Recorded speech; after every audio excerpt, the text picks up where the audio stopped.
Hi guys, my name is Roxy, and on this channel I'll be talking about crimes, mysteries, and unsolved murders, everything related to crime, murders, and missing children as well.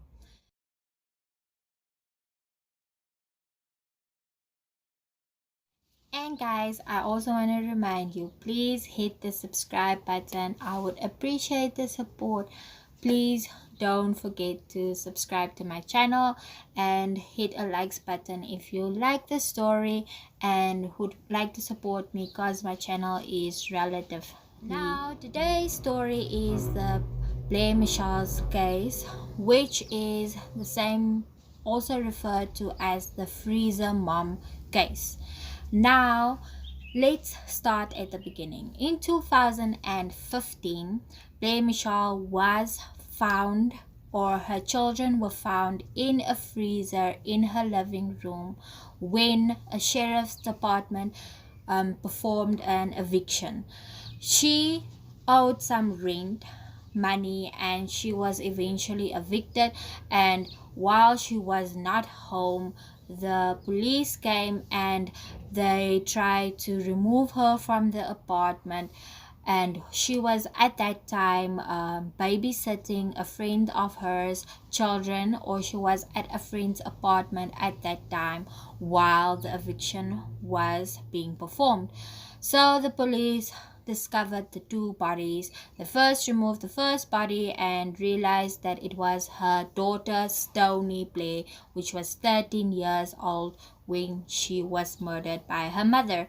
And she was then also discovered a body wrapped around in a blanket, which was her son Stephen Berry, which was 9 years old, and he was also murdered by his mother. She was eventually arrested, and the gruesome story of child abuse surfaced, and everyone was totally horrified when they found out what she actually did to her children.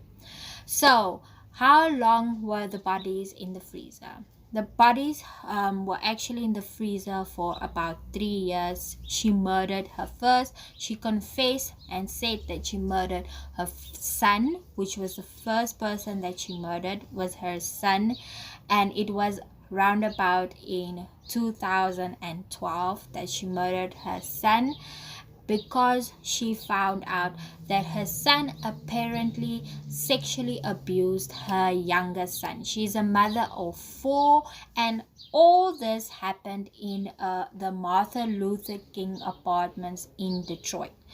So when she was arrested, she confessed that she murdered her son first, which was Stephen Berry, was 9 years old at the time. There's actually two sides to the story. First, Blair Mitchell claims that she murdered her children because they sexually abused her youngest son, or they sexually abused her youngest son. And then the second story is that she's just a total monster that abused all her four children. Now, the first child she murdered in 2012, and the reason, according to Blair, she said she came home one day and found her son, her youngest son, not Stephen Berry, her youngest son performing sex X with a doll, playing and performing sex X with a doll. And she asked her son where he learned this, or if anyone did this to him before. He then confessed and said that his brother actually did do these things to him, and that his brother sexually abused him, and that his brother urinated on him while he was sleeping in bed. And then they actually lied and said that he was the one wetting the bed, and that she actually thought that her son was a bedwetter, but in her children urinating on her son while he was in bed. Now that is according to Blair Mitchells. And then when she found this out, she confronted her son Stephen Berry, and apparently he admitted that he did sexually abuse the youngest son. And she then punched, kicked, and forced him to drink Windex, and she lifted him with a belt in the air and put a plastic bag around his head. And this all happened in a period of 2 weeks, and her son eventually died from being tortured for 2 weeks. Then in 2013, she then later on found out that her daughter Stony Blair actually did sexually abuse her youngest son during the 9-month period after she killed her or murdered her son. She then started starving Stony. She punched Tony multiple times. She put a bag over her head. She took hot water and spilled it over Stony. She hit her head multiple times. And yeah, like I mentioned earlier, she starved her children.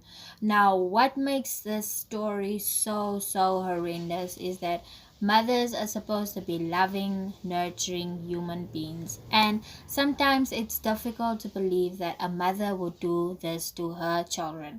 But Blair claims she has no remorse whatsoever for doing this to her children, and she said she would do it again if she had the chance, and she refers to her children as the demons.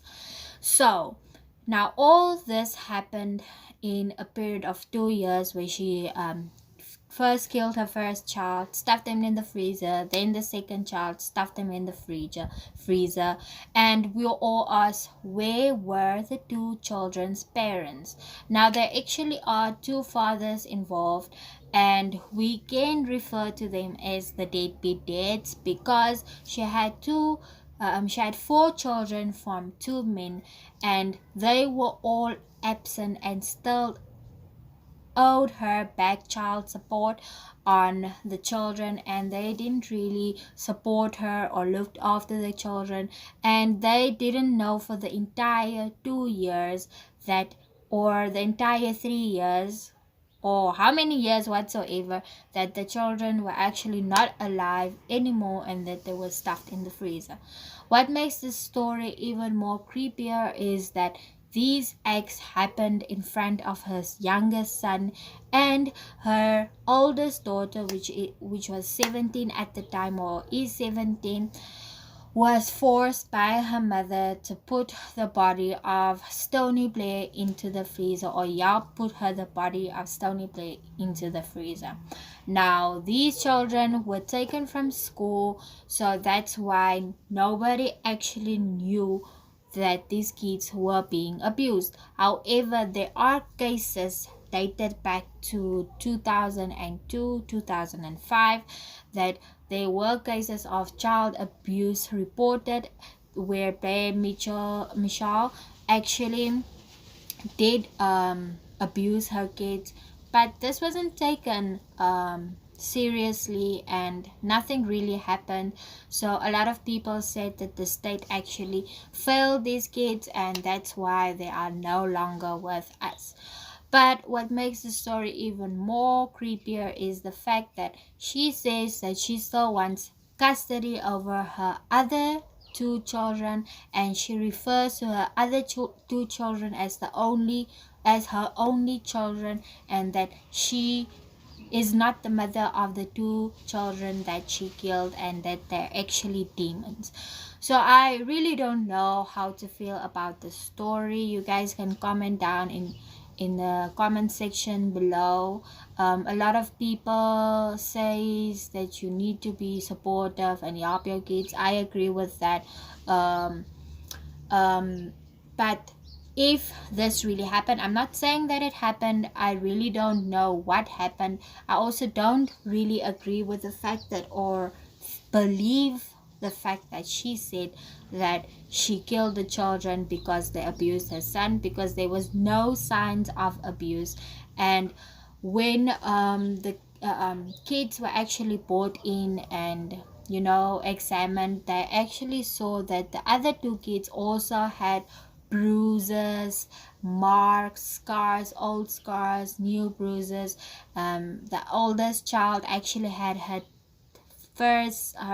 front tooth was broken because her mother punched her. So there was also abuse on the two living children, and not only on the other children. So the story is that she abused, it was a house of horrors, and that she abused all her children during this time, and not just the two children that she killed. But we don't know what happened. So now I'm asking you guys, and you guys need to comment in the comment section down below. Do you believe that she killed her children intentionally because she was angry, or do you really believe her story? Because what everyone is struggling with is that her stories are exactly the same from the day that she was arrested. And she said she wanted to after her she killed her or murdered her daughter Stony, she wanted to give herself over, but her son begged her not to do it, her youngest son, and she loved her son. Now, this father said that they actually wanted to see, or one father of Stoney's father and the oldest daughter's father said that he went around and he wanted to see his children, but he was told that they were not there, and he was just given a bunch of stories. I don't know why he did not pursue to find out whether the kids were okay, and they said they never saw any signs of child abuse. So guys, what do you think about this story? Do you believe the mother's crazy story about how in detail she describes why and how she killed her children, or do you believe that she was just a monster that had severe issues? Now, I failed to mention before that um, Michelle was actually abused when she was a child, sexually abused, she was raped, and when she told her mother, her words in an interview in an interview, she actually said that her mother told her that what is she supposed to do, and that it is done with, that it's over, that it already happened, when she told her mother about her sexual abuse. So that might be the reason why she's so angry, frustrated, and bitter. But I don't know. I really don't know. So what do you guys think about this story? Do you believe her? Comment down in the comment section. And do you feel that the deadbeat fathers, the fathers that were absent, should they be held responsible too? Because some way they also failed their kids. So I do feel that they need to be held responsible. I know that the state is currently having a case to suspend their parental rights, the mother and the fathers both, and that they want the children to be given up for adoption. I'm not sure at this point whether it has already been done. I just know that the mother got life without parole, so she'll be in prison for the rest of her life for what she did to her children. Justice has been served, but of course people are still angry that she killed her children in such a horrific way. But guys, that's all for today. Let me know in the comment section what story you want me to talk about, or is there anything creepy, unsolved, or anything related that you want me to talk about.